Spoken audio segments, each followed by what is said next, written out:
Mr. Tejada, this is Cooper Saxe. I need attorney your daughter hired to help free you. We have a hearing tomorrow. You speak freely? Yeah, give me a moment. I gotta take this moment. Mr. Saxe? Yeah, man, I can tell you anything you need to know. Well, St. John's was the plan, and plans change. How would you like to go to Stansfield full-time? Is that even possible? I made some calls. They'll still take you. I'm not like my dad. I'm smarter than him. Better than him.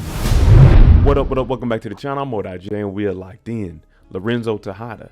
Now, I put a couple of clips in the beginning of this so you all can see exactly what I've been noticing. You remember he got the call from Saxe to get out of jail. He told Saxe, yes, I can talk, told Monet to leave the room, and I'll tell you any and everything. Then when it came to Diana going to school, he said he made a few calls. And we're going to break down how all of this seems a little bit suspicious and how was he making these calls? Who does he know? Now, before we break this down, if you like power content, breakdowns, theories, predictions just like this, then hit your subscribe button and turn on your notification bell so you get something every time I upload. Make sure you hit that like button and follow me on Instagram right here.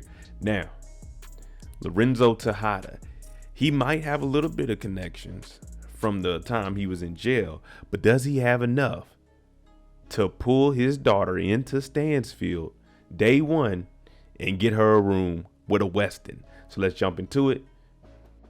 We've seen a lot of things happen in the Power universe, and one thing we've seen is the big drug dealer Lorenzo Tejada himself get released in season 2. Now, we know that Davis got the money from Diana to go ahead and represent him and get him out, and we end up getting him out. Now, prior to him getting released, he's on the phone with Saxe, and him and Saxe, they're talking. Saxe is saying, hey, I need you to tell me a few things about this case. Can you answer them for me? Now, we never hear exactly what they talk about, but Lorenzo looks at Monet. He tells Monet that he really needs to take this call. Now, if he's getting out with the family's $1 million, then she would be able to stay in there and listen to the conversation. You only push somebody out of the room if you don't want them to hear what you're talking about. And he openly said, Saxe, whatever you need, I'm willing to tell you about it. Now, I have been saying that Saxe might know a little bit more than everybody else on the show. And with Lorenzo giving up this information, it makes you wonder what is going on behind the scenes. We keep hearing the word criminal informant. We know that's somebody that Gianni has. But if you think back, Saxe seen Lauren coming out of Gianni's office. Saxe is playing a double agent for Gianni. Saxe represented Lorenzo, and Lorenzo said he would tell them all the information. Now, Saxe isn't in the organization, and Saxe is not a criminal either. Lorenzo's in the Tejada organization. Lorenzo is a criminal. Now, him and Saxe, they may have a relationship where he told a few things, and maybe Saxe could be holding this to potentially tell Gianni. Now, these three right here, this is just a wild theory that we're throwing out, but you just hear certain things from Lorenzo and it makes you just wonder.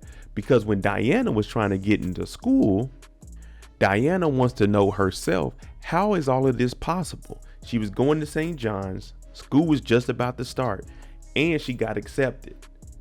So she got accepted into the school, but nothing has been paid. And now out of nowhere, Lorenzo was saying, hey, I made a few calls. I can get you into that school, but you'll have to hustle for the rest of it. Now, could one of these phone calls be made to Saxe, and maybe Saxe knew somebody to pull some strings? But Diana even questioned, how is this possible? Now, we don't know who Lorenzo knows at this point, but in order to get into Stansfield on this late of a notice, and not only that, get put into a room with a Weston after everything has been going on, who really wants to bring down Tariq? Saxe. Saxe has been saying all of this is connected together and he wants to figure it out. Now, Lorenzo is in the organization. He knows that there's new connects. He knew about Mecca. You see what I'm saying? This is just a theory, but Lorenzo is someone we got to look at for working with Saxe, and maybe Saxe is giving this information to Gianni. Not to mention that Lorenzo, he killed Zeke. Now, Monet is upset, and of course, she wants to find out whoever killed Zeke.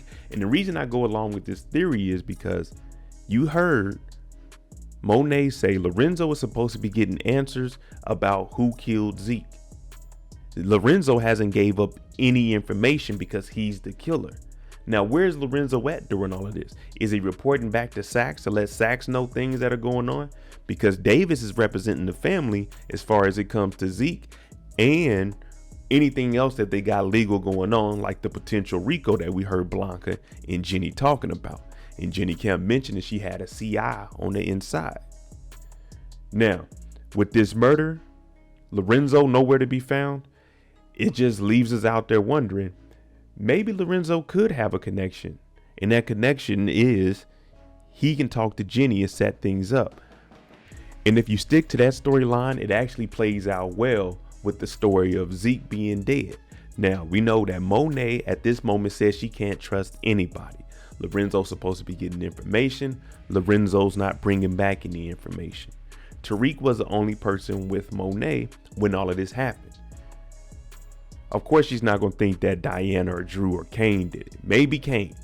But it kind of has her stepping back and looking at the whole situation and wondering about Lorenzo. So if he's not coming up with any information and Tariq is the only person that she can trust, what does this do to Lorenzo? This puts all of the pressure back onto him. Now, I do believe that Kane is going to find out that his dad is the one that killed Zeke and hold that over his head. But with Lorenzo seeing Tariq and Monet in that room talking by themselves and he's on the outside not invited, plus he knows he killed Zeke. When I say the pressure is on, if he is working with Saxe, if he is the CI, that means he's going to start running his mouth a little bit more. And that's why I say if Kane finds out, he'll be more in the loop and being able to tell anything that he can to get this to come down on everybody else except for himself.